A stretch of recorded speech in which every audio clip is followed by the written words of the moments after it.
Direct News TV. July 6, 2023. African migrants in Tunisia face discrimination, little sympathy. Sfax, Tunisia, fear mixes with resignation at Sfax's Louage station, the marshalling point for the shared taxis that connect Tunisia. The long and motionless line to escape the city comprises representatives from most of sub-Saharan Africa. Many have already experienced intense hardship on their long and hazardous journeys to Tunisia. Now, after an altercation with a local man turned deadly, they are fleeing Sfax for fear of their lives. Given the very nature of irregular migration, no one can tell the numbers of undocumented African migrants either in Tunisia or in Sfax. However, that their numbers appear to be increasing appears unarguable. The death of the man on Monday during skirmishes with the city's black migrants looks to have ignited the region's long smoldering touch paper, giving rise to clashes between residents and migrants that, on Tuesday morning, one onlooker described as, like civil war. The subsequent arrest of 3 men from Cameroon for the murder, and the detention of a further 34 on charges of entering the country illegally, have done little to calm the mood of many in the city fixed on vengeance.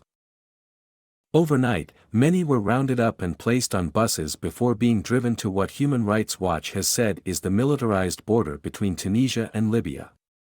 There, men, women and even children have been left to endure the intense heat while they await some kind of solution.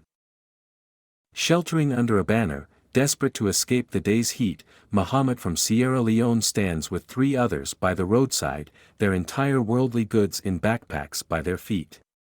He traveled through chaos-riven Libya, finding himself imprisoned and ransomed by armed groups there, before ending up in Sfax. "I lost both my parents and my brother in Sierra Leone," he said. "The violence here is very tough. Tunisian boys, they came and hit the door, forcing their way in. They hit me and forced us out. If I have the opportunity, I will go to Europe." Mohammed said the previous night, a group of Tunisian boys attacked him and his friends. "They hit us with cutlasses, machetes," he explained, gesturing to his friend's bandaged arm, from which blood still seeps through. Public and government sentiment. Mohammed's experience is anything but unique. It finds near-perfect echoes among the hundreds of undocumented African migrants forced from their homes and now living rough on the street. Most lived in Tunisia peacefully before President Kais Saied's racist speech last February, where he spoke of the hordes of irregular migrants from sub-Saharan Africa, who had come to Tunisia, bringing with them all the violence, crime, and unacceptable practices. Subsequent attempts to dismiss the discriminatory tone of that speech as a misunderstanding have done little to reverse public sentiment.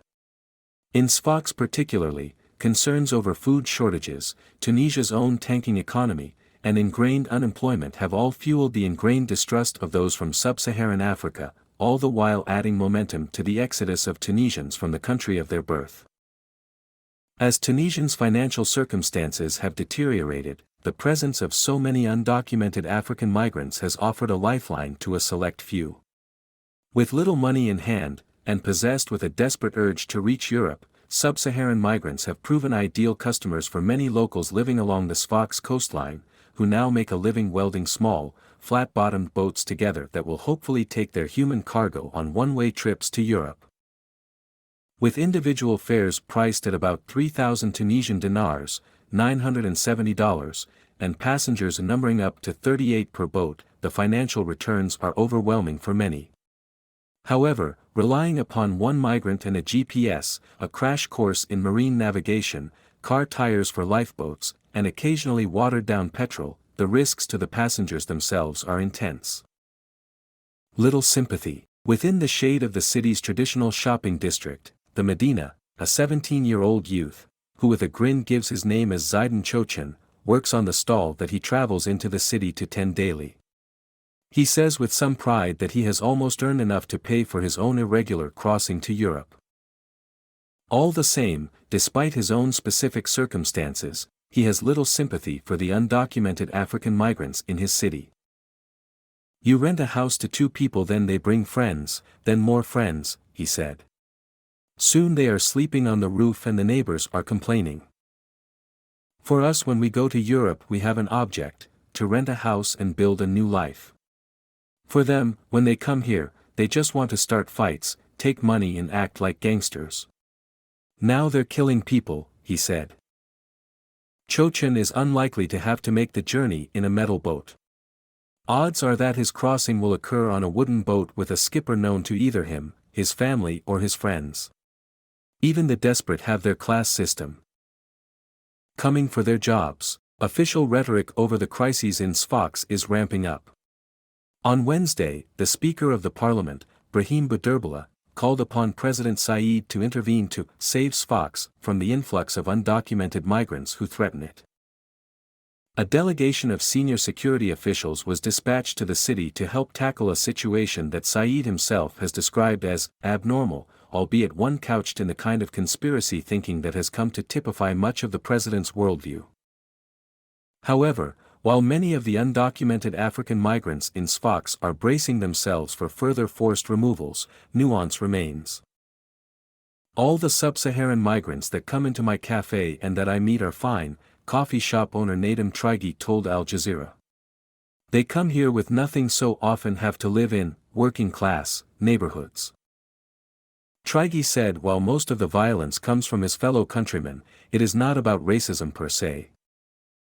They are worried the sub-Saharan migrants are coming for their money, their jobs. They worry about someone coming to their place and taking what's theirs, he said. We're already in an economic crisis. There's no food in the market. This is how people react. In Tunisia, Sfax has come to be synonymous with racial tensions. However, for European policymakers, currently preparing to disburse about €1 billion, $1.1 billion, in aid, the city has come to represent much more. While the exact details of the deal, and what Tunisia may have to offer remain unknown, the prospect of partnering with the country's hardline president, and a society mired in economic crisis, are challenges also unarguably on the table. My name is Kingsley. Please like, share, subscribe and hit that notification bell so you can be the first to be notified whenever we post. You won't regret it.